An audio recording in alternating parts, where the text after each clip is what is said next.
The Mars family, the Waltons, the Rothschilds, the Agnellis. All these families have one thing in common. They are owners of a business that has survived for multiple generations and in fact has thrived over decades and in some cases centuries. They're not the first families to think about businesses that are dynastic in nature. So what has made them successful? Well, it may not necessarily be what you think. By watching this video, you're going to learn the following. First is that many, if not most, family businesses are one bad transition away from losing everything, and you may not even know it. We're going to study 3 dynasties that have figured out the formula for multi-generational wealth. There's also a governance tool that almost no one talks about that reduces family conflict and protects the enterprise. By the end of this webinar, you're going to leave with a risk management framework that you can apply before your next ownership transition. It's a common misconception that the families that are able to sustain their family enterprises over long periods of time, decades or even centuries, do so by focusing on preserving their wealth. They focus on a culture that generates wealth from generation to generation. And this isn't just so-called business best practices. We're going to show you that this is the case with math. It's commonly understood that wealth that is created in one generation, if it's passed down, is used up by the 3rd generation. We call this the shirt sleeves to shirt sleeves phenomenon. According to data from the Family Business Institute, something around 12% of wealth that was created in the 1st generation survives the end of the 3rd generation. And some studies indicate that only 3% remains by the 4th generation and beyond. Now I promise you some math, and one of the math reasons for this phenomenon is that every generation divides the pie into an increasing number of smaller and smaller pieces. If we assume 3 heirs per generation, the original wealth in the 1st generation becomes a 4% sliver in 4 generations. That means that the value of the enterprise must grow several fold just to keep the value constant for each family member generation to generation. And this isn't even factoring inflation. If we assume a relatively modest rate of 2% inflation over 30 years, if we factor in a relatively modest inflation rate of 2% per year over a 30-year period, $10 million at the end of that 30-year period has the purchasing power of roughly $5.4 million currently. If we assume a more realistic inflation rate of 3% over time, we can see the burden that inflation imposes on wealth creation. For example, again, just to maintain purchasing power parity over time, if there are 5 descendants in the 2nd generation, the business enterprise must be worth at least 2.5 times the value of the 1st generation just to maintain the value of each individual share. This means a real return of 3.73% or a nominal return, which is a more realistic measurement, of 6.84%. And we can see that these returns remain constant from generation to generation, at least within a reasonable margin of error. But we haven't factored in any of the costs of running these businesses over a long period of time.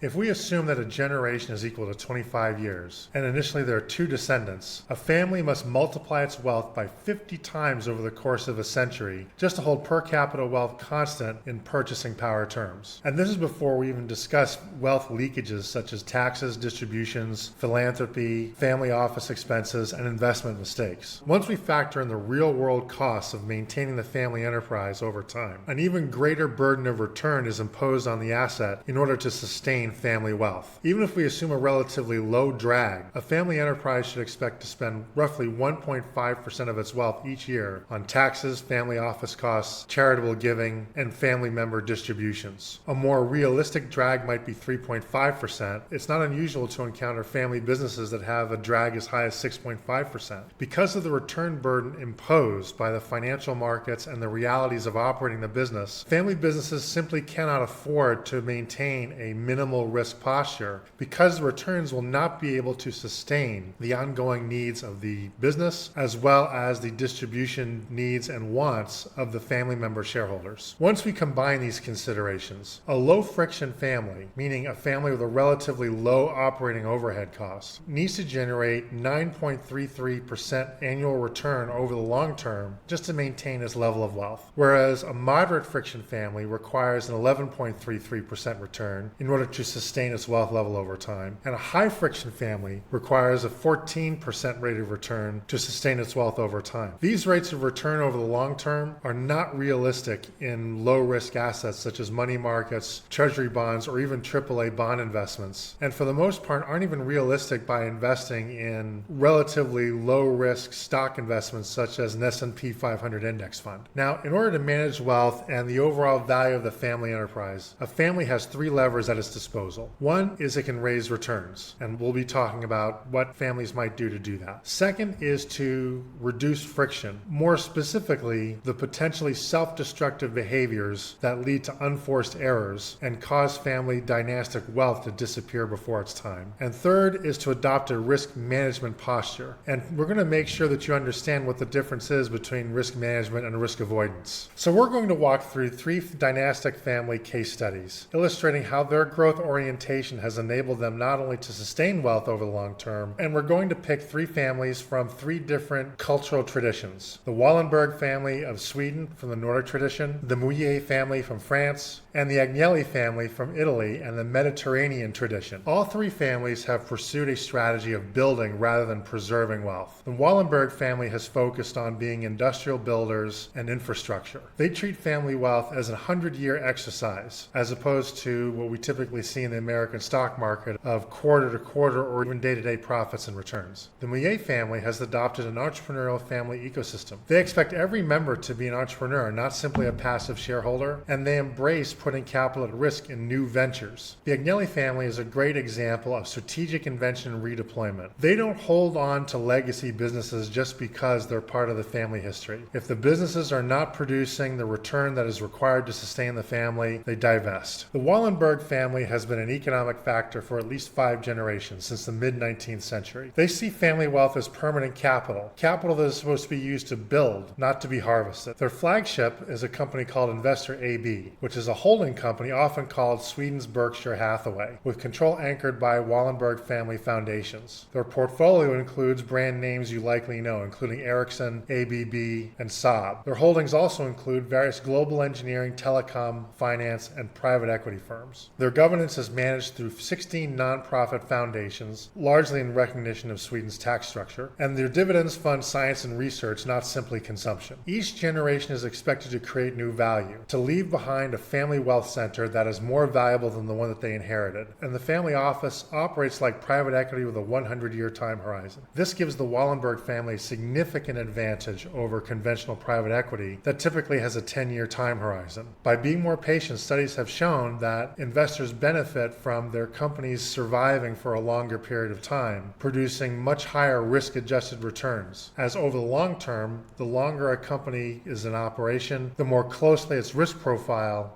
begins to approach that of a bond, whereas it maintains the equity return profile. Examining the Wallenbergs' timeline is instructive. They started off in 1856 by founding Stockholm's Enskilda Bank, which is called SEB today, which is one of the underpinnings of financing Sweden's industrialization. In the early 1900s, the Wallenbergs financed infrastructure, much of which remains in operation today. By the mid-1900s, specifically after World War II, they drove international expansion of their portfolio companies, benefiting from the fact that they nominally sat out both world wars. In the 1980s into the 2000s, the Wallenberg family shifted capital towards technology, pharmaceuticals, and global services in keeping with global commercial trends. Today, the Wallenbergs are heavy investors in artificial intelligence, biotech, and deep technology via Investor AB and EQT. The Mulliez family is a somewhat more recent dynastic wealth family. They've been in business since 1955. The structure is governed by the Association Familiale Mulliez, which binds approximately 990 shareholders among a family of 1,650 family members with no outside investors. Today, they own several retail businesses that are household names in Europe, including Auchan, Decathlon, Leroy Merlin,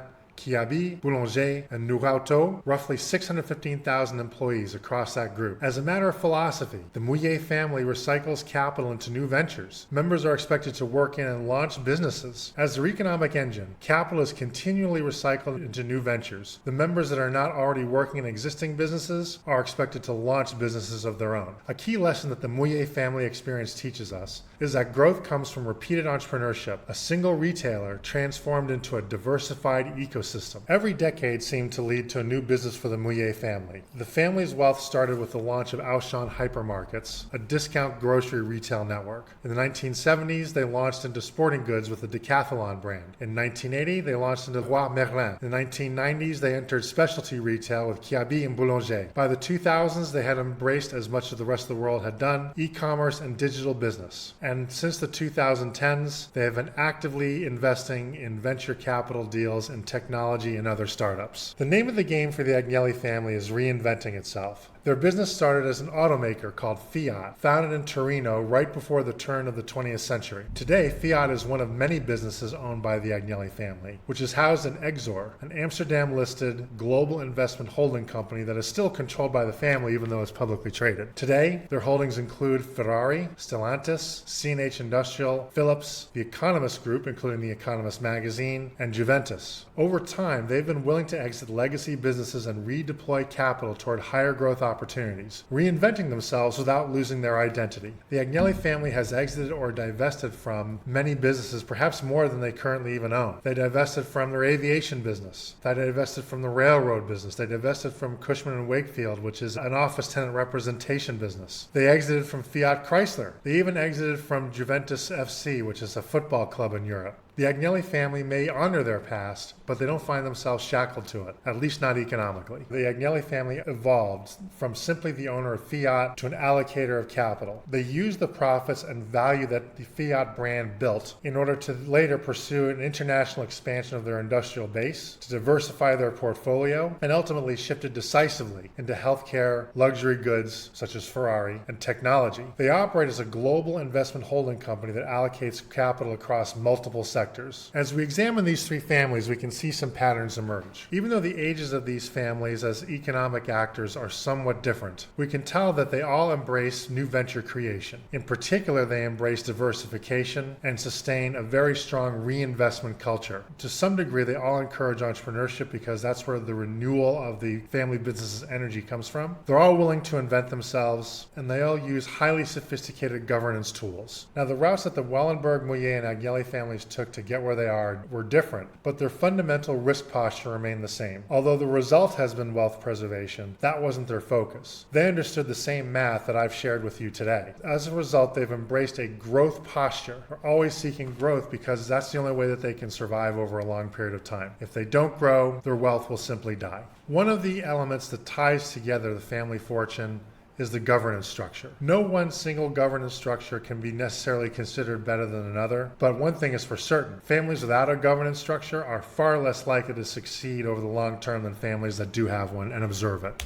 And we can borrow heavily from the experience of insurance companies, which interestingly are frequently among the oldest companies in the world. Governance, investment discipline, and long-term planning help insurance companies survive and thrive, not only in the face of short-term market volatility, but also in the face of global catastrophe. Each of these companies have survived natural catastrophes, global epidemics, economic depressions, and world wars. They are able to accomplish this because they've set their companies up to be able to not only survive these calamities, but actually become stronger from them. It might surprise you, given that this is principally a finance-oriented presentation, to learn that the most important reason for the failure of family businesses isn't the business itself, but the inability of the family to align on how to sustain the wealth over the long term. Data suggests that over half of the reason for multi-generational businesses to fail is simply that family members don't communicate. Another common reason for multi-generational business failures is the fact that heirs are simply unprepared for the responsibility of managing the family enterprise. And they might be unprepared from a skill perspective. They may also be unprepared from a temperament and emotional perspective. Further, the absence of a family mission means that family members are much more likely to be in conflict with one another and see themselves not as stewards of a family enterprise, but rather shareholders that adopt an extractive attitude and see the business not as an engine for the family, but for their own personal interests. Only 5% of dynastic business failures are attributed to issues concerning taxes, legal trouble, or poor financial planning. And here's where we can learn from insurance companies as a family enterprise. Insurance companies typically have 5 governing principles to ensure the proper governance of their companies over time that enable them to exist and even thrive for centuries. Insurance companies have underwriting policies that are covered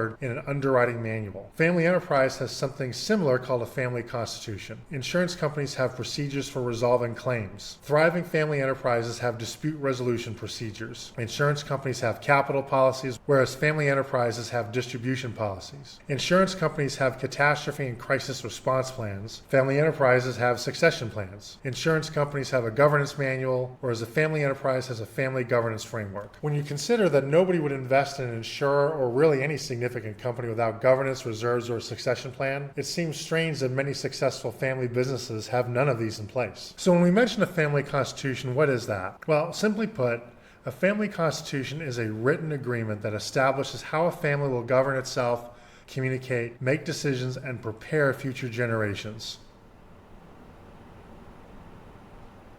Ideally, the family constitution addresses the two largest drivers of wealth dissipation. First is trust and communication. Activities that will be governed in the constitution will include formal communication processes, possibly a family council for governing the family enterprise, and regular family meetings treating them as shareholders. Second is preparing heirs. The family constitution will set forth, if not the processes, then the philosophy that one of the duties of the family is to educate, develop, and instill a culture of stewardship among members of upcoming generations so that they are prepared and are committed to perpetuating the family enterprise in future generations. The key to risk management in this environment is to focus on resilience, continuity, and protection. Resilience means that the family enterprise will be well positioned to absorb the shock, including, and it should be noted that transition from one generation to another is a shock. Whether that transition happens in an orderly fashion or if it happens suddenly and unexpectedly, it is going to be a shock to the enterprise, even under the best of circumstances, which means that continuity is key. To minimize the impact of that shock, planning the handover minimizes the risk that any kind of disruption will become fatal to the enterprise. And finally, family businesses invest in protection mechanisms that prevent any disputes, either internally or externally, from becoming an existential threat to the enterprise. So,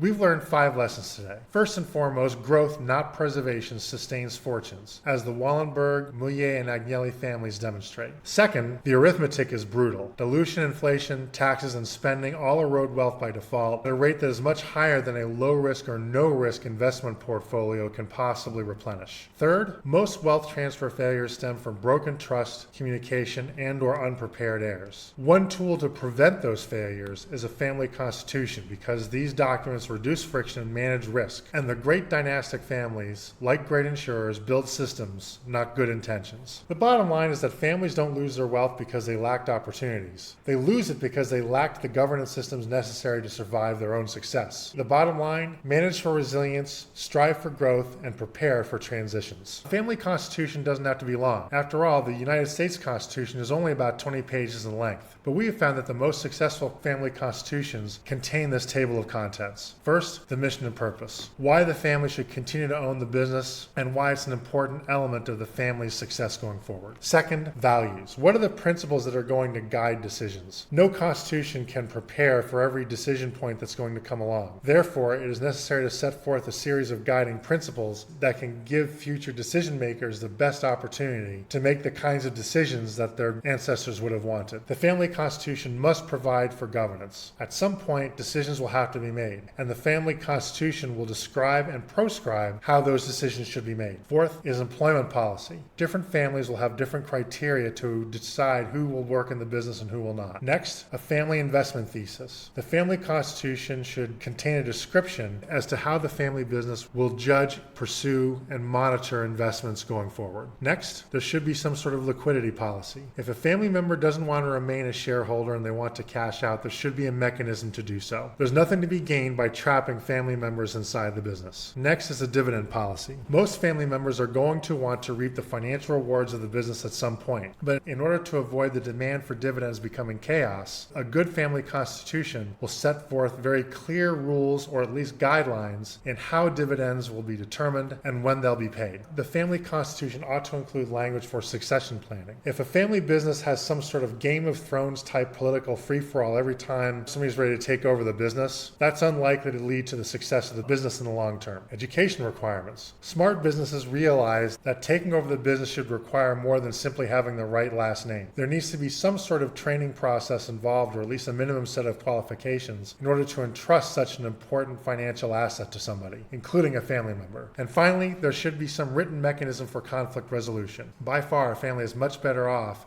when they resolve conflicts internally rather than having multiple parties in the family lawyer up. In those cases, the only winners are the lawyers. The family constitution can pull 2 of the 3 levers that we discussed. It can help manage and contain family conflict. A constitution can constrain the desires of some family members to try to force a liquidity event. A family constitution will almost by default improve upon poor governance. A family constitution will help resolve shareholder disputes before they can become problematic. And a family constitution will provide a mechanism mechanism to ensure heir preparedness as the company is passed on from generation to generation. A family constitution cannot, however, mandate strong investment returns, although it can provide some guiding principles that should move the family enterprise toward that goal. So the family constitution ought to be thought of as a risk management tool. In terms of family conflict, the family constitution will provide for communication protocols and possibly even a family council so that there is collaboration in key decision-making exercises for the family. The family constitution can reduce the risk of ownership fragmentation over time by creating transfer restrictions. The family constitution can reduce the pressure for liquidity by creating buy-sell mechanisms. Again, if a family member wants to get out, there's nothing to be gained by forcing them to stay in. A family constitution can reduce the risk that a sense of entitlement could wash over generations of the family and make them poor decision makers. This can be mitigated by education and cultural requirements. Finally, the Constitution can manage risk by addressing potential leadership gaps and ensuring that when the company is ready or requires somebody to take over in a succession scenario, that there's at least one person, preferably more, that are ready to accept that challenge. It's worth noting that firms with a formal succession plan are 2.5 times more likely to survive over 30 years. Yet most family firms do not have one at all. I appreciate you participating in this webinar, and I'd love you to make a comment below to tell us where you agree, where you disagree. What have you learned about dynastic family businesses and wealth transition? Leave a comment below.